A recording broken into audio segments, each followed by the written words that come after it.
स्वागत है दोस्तों आप लोगों को सोलो लेवलिंग के एपिसोड नंबर 8 के अंदर। तो जैसा कि हम लोगों ने लास्ट वाले एपिसोड में देख लिया था, जिनवू एक डंजन की मदद से एक डंजन के अंदर जाता है जहाँ पे उसका सामना हेल्स के गेट कीपर सार्बस के साथ होता है। जिनवू काफी ज्यादा मेहनत लगती है लेकिन फाइनली उस सार्बस को खत्म कर देता है। जिसके बाद जिनवू एक दूसरे डंजन की रेड पर जाता है जहाँ पर उसके साथ कुछ क्रिमिनल्स और उसके वही पुराने साथी मिलते हैं। ये वही उसके साथी होते हैं जो कि स्टैचू डंजन में उसके साथ गए थे और वहाँ से बच के सही सलामत बाहर आ गए थे।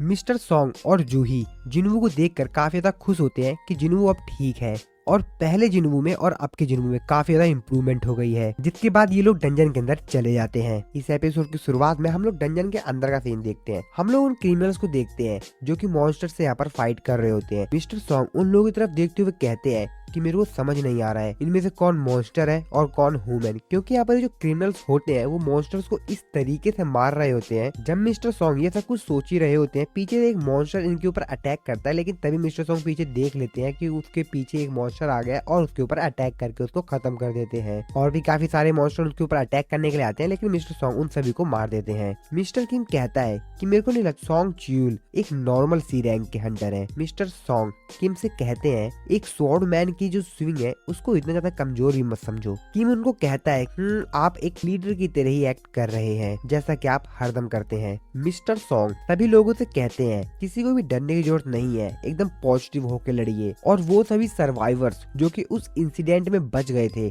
चलिए हम लोग बेहतर करते हैं। मिस्टर सॉन्ग सांग जिनवू से कहते हैं कि सांग तुमने तो काफी ज्यादा इम्प्रूवमेंट कर ली है, और वैसे तुमको ये डैगर कहाँ से मिला, क्योंकि तुम्हारे पास इस तरह का डैगर आना बहुत ज्यादा अजीब बात है। जिनवू कहता है कि अरे नहीं बस ये ऐसे ही। जूही भी उसकी तारीफ करते हुए कहते हैं कि हाँ मैंने भी देखा है, मेरे को भी तुमको अब हील करने की जरूरत नहीं पड़ रही है। जिनवू कहता है अरे नहीं ऐसा कुछ भी नहीं है, मैं बस हर रोज एक्सरसाइज करता हूँ। मिस्टर सॉन्ग अपने मन में सोचते हुए कहते हैं मैंने इस चीज को सिर्फ एक जोक की तरह कहा, लेकिन मेरे को काफी ज्यादा इम्प्रूवमेंट दिख रही है सांग जिनवू के अंदर। जूही कहती है मैं जिस जिनवू को जानती थी तुम उस जिनवू से काफी ज्यादा अलग लग रहे हो। मिस्टर सॉन्ग जिनवू की तरफ देखते हैं पहले और उसकी तरफ देखते हुए बोलते हैं कि वैसे जिनवू में काफी ज्यादा इम्प्रूवमेंट्स आ गई है। अब वो यहाँ पर नॉर्मल मॉन्स्टर से तो डर भी नहीं रहा है, जहाँ पहले वो नॉर्मल मॉन्स्टर को देख कर ही डर जाता था, लेकिन अब यहाँ पर इसके अंदर बिल्कुल भी डर नहीं है। और दूसरी तरफ जूही जो कि अभी भी डर रही है। जब ये थोड़ा सा और आगे जाते हैं तो डंजन यहाँ पे 3 पार्ट्स में डिवाइड हो गया होता है। मिस्टर कैंग मिस्टर सॉन्ग से कहता है कि जैसा कि यहाँ का डिफिकल्टी लेवल काफी ज्यादा लो है तो हम लोगों को यहाँ पर स्प्लिट हो जाना चाहिए ताकि हम लोगों को इस डंजन को क्लियर करने में ज्यादा टाइम ना लगे। जिस पे मिस्टर सॉन्ग भी कहते हैं हाँ ठीक है चलिए स्प्लिट हो जाते हैं। मिस्टर कैंग मिस्टर सॉन्ग से कहता है कि मैं क्रिमिनल्स को अपने साथ ले जाता हूँ और अगर आप लोगों को बॉस का रूम मिल जाए तो आप मेरे पास आकर मेरे को जल्द से जल्द बता दीजिएगा। जिनवू अपनी एबिलिटी का इस्तेमाल करके उन तीनों रास्ते में से जो उसके लिए बेहतर रास्ता होता है उसको चुन लेता है। जिसके बाद वो मिस्टर सॉन्ग से कहता है कि मिस्टर सॉन्ग हम लोग को लेफ्ट रास्ते पे चलना चाहिए। मिस्टर सॉन्ग भी कहते हैं कि ठीक है तुम्हारी ऐसी मर्जी। जिनवू की बात सुनकर मिस्टर कैंग जिनवू की तरफ देखते हैं बड़े ही अजीब नजरों से। जिनवू इस चीज को नोटिस करता है पर उसको कुछ भी समझ नहीं आता है। जिनवू अपने मन में सोचते हुए कहता है इस रास्ते के एंड में बॉस है, और जैसा कि गॉबलिन को मारने के बाद मेरे को ज्यादा एक्सपीरियंस नहीं मिला तो कम से कम बॉस को मारने के बाद मेरे को कुछ एक्सपीरियंस तो मिल जाएगा। लेकिन उससे भी ज्यादा जरूरी बात है वो इंसान, वो यहाँ पर मिस्टर कैंग की बात कर रहा होता है। जिसके बाद हम लोग को मिस्टर कैंग और उन क्रिमिनल्स को दिखाया जाता है। वो क्रिमिनल्स यहाँ पे काफी सारे मॉन्स्टर्स को मार देते हैं और इन गॉबलिन मॉन्स्टर्स को मारने के बाद वो लोग काफी ज्यादा खुश होते हैं। उनमें तो जो क्रिमिनल होता है वो कहते हैं कि ये कमजोर गॉबलिन्स हमारे सामने खड़े ही नहीं हो सकते। तो दोस्तों नॉर्मली गॉबलिन की जो स्ट्रेंथ होती है वो काफी ज्यादा कम होती है और उनका साइज और उनका जो दिमाग होता है वो बच्चों की तरह होता है, लेकिन वो अपने स्नीक अटैक का इस्तेमाल करके अपने टारगेट को बुरी तरीके से खत्म कर देते हैं। और अगर एक इंसान के बच्चे को भी वीपन दे दिया जाए तो वो भी खतरनाक हो सकता है। जिसके बाद मिस्टर कैंग जो होते हैं वो कहते हैं अगर एक बच्चे को वीपन दे दिया जाए तो वो भी एक इंसान को मार सकता है। और असल में अनगिनत चाइल्ड सोल्जर्स अर्थ की दूसरी साइड पर अटैक कर रहे हैं। यहाँ पर ह्यूमन और मॉन्स्टर्स के अंदर कोई भी डिफरेंस नहीं है, दोनों इंसेक्ट्स ही हैं। जिसके बाद मिस्टर कैंग जो होते हैं उन क्रिमिनल से पूछते हैं क्या तुम लोग किसी बच्चे को मार सकते हो। उनमें से जो एक कैदी होता है वो बोलता है कि ये कैसा बकवास और बोरिंग क्वेश्चन पूछ रहे हो। मिस्टर कैंग उन लोगों से कहते हैं कि बस थोड़ी देर बाद तुम हजारों बच्चों से मिलने वाले हो इस डंजन के अंदर। क्रिमिनल कहता है कि क्या बकवास कर रहे हो, क्या कह रहे हो, बच्चे डंजन के अंदर क्या कर रहे हैं। जिसके बाद हम लोग यहाँ पर उन गॉबलिन्स को देखते हैं जो कि ग्रुप में उन लोगों के ऊपर अटैक करने के लिए आते हैं। मिस्टर कैंग कहते हैं कि क्या तुम इन लोगों को खत्म कर सकते हो? क्रिमिनल्स कहते हैं कि हाँ बिल्कुल, हम इन्हें मार सकते हैं। मिस्टर कैंग उन सभी लोगों से कहते हैं कि हाँ बिल्कुल, इसका आंसर ये है कि तुम किसी भी जिंदा इंसान को मार सकते हो और मैं इस तरह की रिपोर्ट हंटर गिल्ड्स में करूंगा और अब तुम सभी लोग यहाँ पर हंड्रेड्स ऑफ गॉबलिन से मिलने वाले हो। और इस तरफ हम लोग मिस्टर किम और उनके साथ आया हुआ दूसरे हंटर को देखते हैं। मिस्टर किम कहते हैं कि वैसे तो गॉबलिन को मारना आसान है, लेकिन अभी कठिन हो रहा है। उनके साथ जो दूसरा हंटर आया हुआ होता है वो कहता है अच्छा होगा कि ये रेड जल्द से जल्द खत्म हो जाए और कोई ज्यादा गड़बड़ ना हो। मिस्टर किम एक बात को याद करते हैं जब वो लोग डंजन में जा रहे थे, स्टैचू डंजन में, उस समय की बात को, जहाँ पे मिस्टर किम को लग रहा था कि जिस डंजन में वो लोग जा रहे हैं यानी स्टैचू डंजन के अंदर, वहाँ पर कुछ भी नहीं होगा क्योंकि उन लोगों के साथ एक वीकेस्ट हंटर जा रहा है। तो उनको लगा था कि डंजन भी वीक होगा, लेकिन ऐसा कुछ भी नहीं था। बाकी आप लोगों को पता ही है कि स्टैचू डंजन के अंदर इन लोगों के साथ क्या हुआ था। कि मिस्टर किंग कहते हैं कि मैंने डिसाइड किया है कि इस रेड के बाद मैं भी जिनवू के पास जाऊंगा और उससे माफी मांगूंगा। उनके साथ दूसरा जो हंटर आया हुआ होता है वो कहता है कि आपको गिल्टी फील करने की जरूरत नहीं है, हम दोनों वहाँ से भागे थे। मिस्टर किम कहते हैं हम किसी साथी को पीछे छोड़ने के बाद सामान्य रूप से कार्य नहीं कर सकते और यदि हमें हंटर बने रहना है तो हमें सिर झुकाने जैसी छोटी चीजों की आदत डालनी होगी। हालांकि मुझे नहीं पता कि वो हमें माफ करेगा या नहीं, पर मैं फिर भी माफी मांगूंगा। दूसरा हंटर कहता है कि हम लोग के पास टाइम नहीं है, चलो चलते हैं। मिस्टर के मुझसे कहते हैं कि जैसा कि हम लोग सिर्फ 2 ही हैं, तो हम लोग काफी ज्यादा केयरफुल रहना होगा। जिसके बाद ये लोग आगे जाने लग जाते हैं और जब ये लोग आगे जाते हैं तो मिस्टर किम सामने किसी चीज को देख के काफी ज्यादा हैरान होते हैं। कहते हैं क्या? मिस्टर किंग अपने सामने देखते हैं कि मिस्टर कैंग जो है वो बाकी जो क्रिमिनल्स उनके साथ आए हुए होते हैं उन सभी को मार दिया होता है। उनमें से एक क्रिमिनल्स बचा हुआ होता है और उसको भी वो मारने वाले होते हैं। मिस्टर किंग उससे कहते हैं कि उन्होंने मेरे से कहा था कि जितना जल्द हो सके तुमको मार दूं। वो क्रिमिनल कहता है कि प्लीज प्लीज मेरे को मत मारो। कैंग भी उन लोगों को यहाँ पर देखकर काफी ज्यादा आश्चर्य में होता है। वो कहता है अब तुम लोग यहाँ पर क्या कर रहे हो, तुम लोग यहाँ पर कैसे आ गए? कैंग अपना डैगर निकालते हुए कहता है कि अच्छा तो ये जो दोनों रास्ते हैं आपस में कनेक्टेड है, यानी कि बॉस के रूम तक जाने का जो रास्ता था वो लेफ्ट वाला था। और ऐसा कहने के साथ ही उसने यहाँ पर जिस क्रिमिनल को पकड़ा हुआ होता है उसको मार देता है, जिसको देखकर मिस्टर किम और उसके साथ आया हुआ यहाँ पर जो हंटर होता है वो दोनों काफी ज्यादा हैरान होते हैं। मिस्टर कैंग कहता है कि मेरा शेड्यूल थोड़ा सा चेंज हो गया है। और इस तरफ हम लोग जिनवू को देखते हैं। जिनवू को अपने मन में सोचते हुए कहता है मेरे को काफी ज्यादा किलिंग इंटेंट महसूस हो रहा है। जिसके बाद वो मिस्टर सॉन्ग से कहता है कि मिस्टर सॉन्ग वापस चलो, जल्द से जल्द वापस चलो। और वो लोग भागकर दूसरे रास्ते से जाते हैं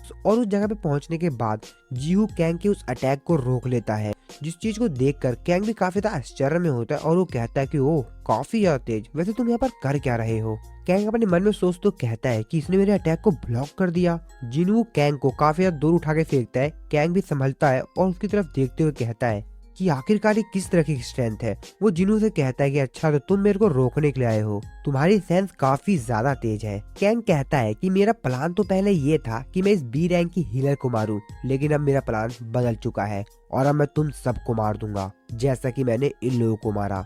मिस्टर कहते हैं कि रुको 1 मिनट, आखिरकार एक गिल्ड का मेंबर ऐसा क्यों करेगा? और तभी जिनवू अपने पीछे देखता है और उस चीज को देखकर उसकी आंखें फटी की फटी रह जाती हैं। और जिनवू यहाँ पर देखता है कि मिस्टर किम जो है वो अपनी आखिरी सांसें गिन रहे हैं, वो बस मरने ही वाले हैं। और इसके बाद दोस्तों मिस्टर किम जो होते हैं अपनी जिंदगी के कुछ पलों को याद करते हैं। मिस्टर किम याद करते हैं जब उनकी वाइफ उनसे एक बार बोलती है कि आप ये हंटर की नौकरी आप इसे छोड़ क्यों नहीं सकते? मिस्टर किम कहते हैं कि क्या फिर से? उनकी वाइफ उनसे कहती है कि ये काफी ज्यादा खतरनाक है, जिस पे मिस्टर किम उससे कहते हैं कि लेकिन राष्ट्रीय मंदी के इस दौर में हम और कर भी क्या सकते हैं?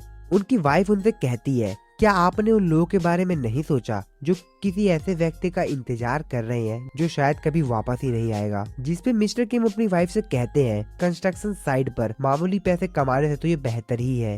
हंटर्स का गिल्ड जो होता है हम लो रैंक के लोगों को हाई रैंक के डंजन में अटैक करने का आदेश नहीं देता। मिस्टर किम की वाइफ उनसे कहती है कि हमारा बच्चा अगले साल मिडिल स्कूल जाएगा और दूसरा बच्चा प्री स्कूल जाएगा। मिस्टर किम अपनी वाइफ से कहते हैं कि चिंता मत करो, ये सब मुझे पता है। और तभी उनका जो बेटा होता है वो वहाँ पे आता है। मिस्टर किम का जो बेटा होता है वो अपने फादर से पूछता है आप हंटर क्यों हैं? मेरे सभी दोस्त काफी ज्यादा इंटरेस्टेड है ये जानने में कि मेरे पिता कैसे हंटर हैं। फादर इसका क्या मतलब है? आप बाकी फादर्स की तुलना में अधिक ताकतवर हैं। तभी उनका दूसरा बेटा होता है, वो कहता है कि हाँ बिल्कुल, हमारे फादर जो है वो मॉन्स्टर्स को भी मार सकते हैं। तभी उनका पहला बच्चा जो होता है वो कहता है कि वाह, मेरे डैडी उतने ही ज्यादा पावरफुल हैं जितना मैंने सोचा था। तभी उनका सेकंड जो बेटा होता है वो कहता है कि हाँ, हमारे पिता बहुत ज्यादा ताकतवर हैं। जिसके बाद मिस्टर किम जो होते हैं वो अपने आप से कहते हैं, मैं जानता हूँ कि मैं अपने वाइफ का पति हूँ और अपने बच्चों का पिता, तो इसलिए मैं मर नहीं सकता।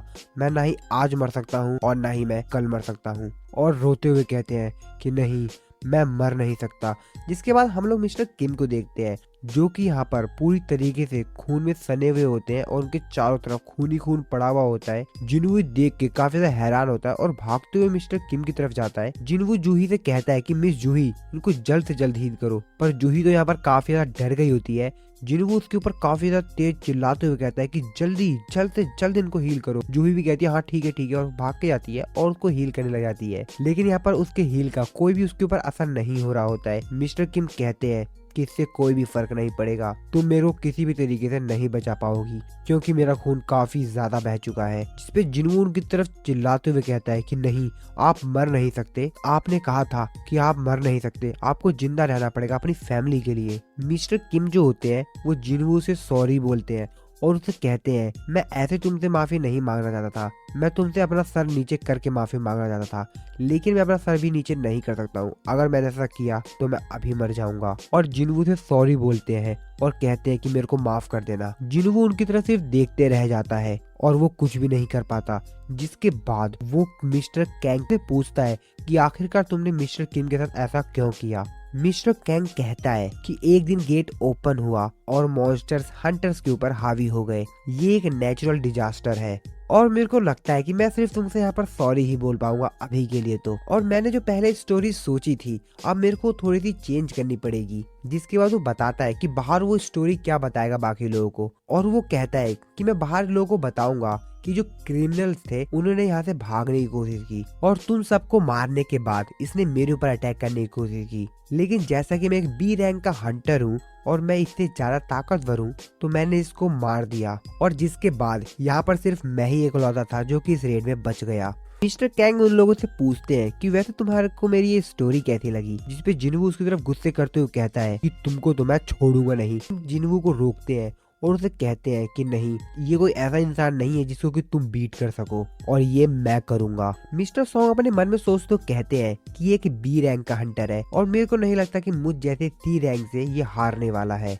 और ये एक असैसन टाइप का है, तो मेरे को नहीं लगता मैं इसको इतनी स्पीड से हरा भी पाऊं। जिसके बाद मिस्टर सॉन्ग उसके ऊपर अटैक करने के लिए तैयार होते हैं और वो जूही से बोलते हैं कि मिस जूही, क्या आप मेरे को थोड़ी सी फिजिकल स्ट्रेंथ दे सकती हैं। जिसपे जूही भी मान जाती है और कहते हैं कि हाँ बिल्कुल। मिस्टर सॉन्ग जो होते हैं अपने मन में सोचते कहते हैं मेरे को इसके काफी ज्यादा क्लोज जाके इसके ऊपर अटैक करना पड़ेगा ताकि मेरे अटैक से बच ना पाए। क्या उन लोगों से कहता है कि आखिरकार तुम किस तरह का मैजिक कर रहे हो। मिस्टर सॉन्ग कहते हैं कि मैं जानता हूँ कि ये चीज यूजलेस है लेकिन मैं फिर भी कोशिश करूंगा, तो चलो ऐसा करते हैं, मैं एक स्वॉर्ड मैन हूँ। मिस्टर सॉन्ग अपने मन में सोच तो कहते हैं जैसा कि मैं एक मैजिशियन हूँ तो मैं इसके और अपने बीच की जो स्ट्रेंथ और स्टेमिना है उनमें डिफरेंस देख सकता हूँ, वो काफी ज्यादा है। हालांकि मेरे को मिस जूही प्रोटेक्ट कर रही है लेकिन इससे कोई भी ज्यादा फर्क नहीं पड़ने वाला है।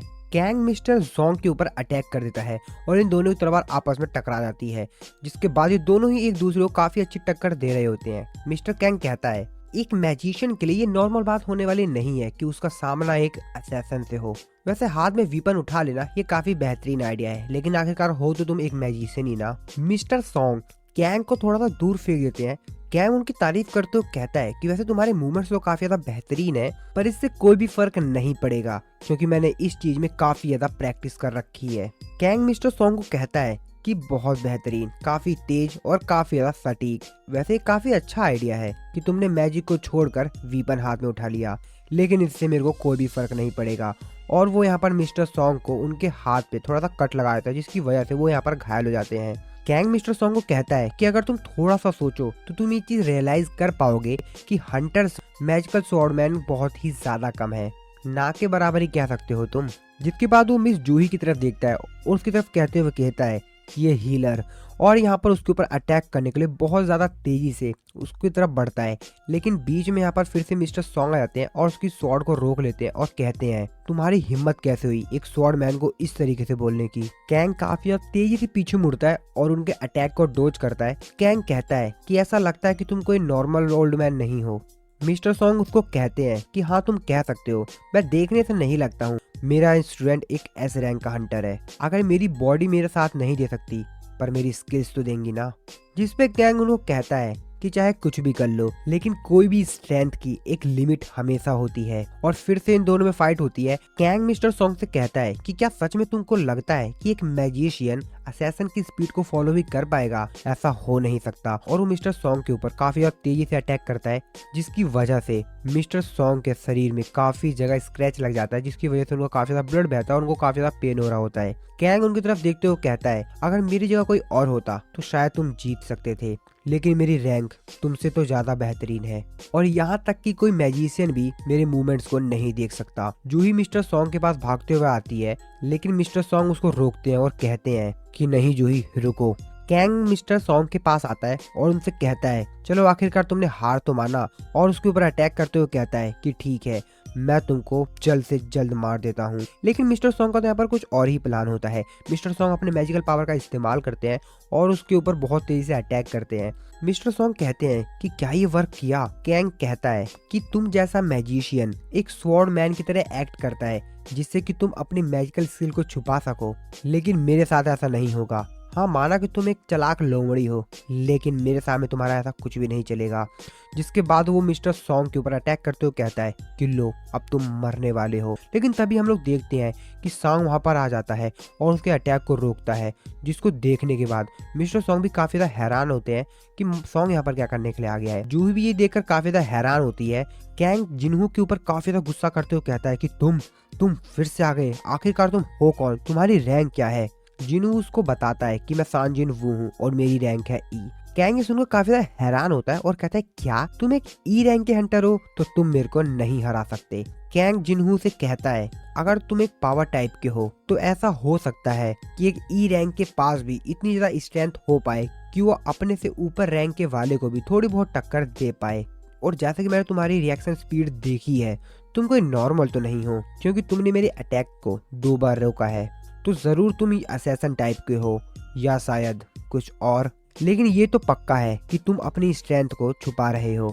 जिसकी बात सुन के मिस्टर सॉन्ग भी काफी ज्यादा हैरान होते हैं। कैंग कहता है कि कहीं तुम कोई फॉल्स रैंकर तो नहीं हो, पर ऐसा लगता नहीं है क्योंकि ये लोग तुमको काफी ज्यादा लंबे समय से जानते हैं। अगर इन लोगों को नहीं पता तो मतलब तुम फॉल्स रैंकर तो नहीं हो, तो इसका तो सिर्फ एक ही आंसर है कि तुम रीअवेक्ड हुए हो।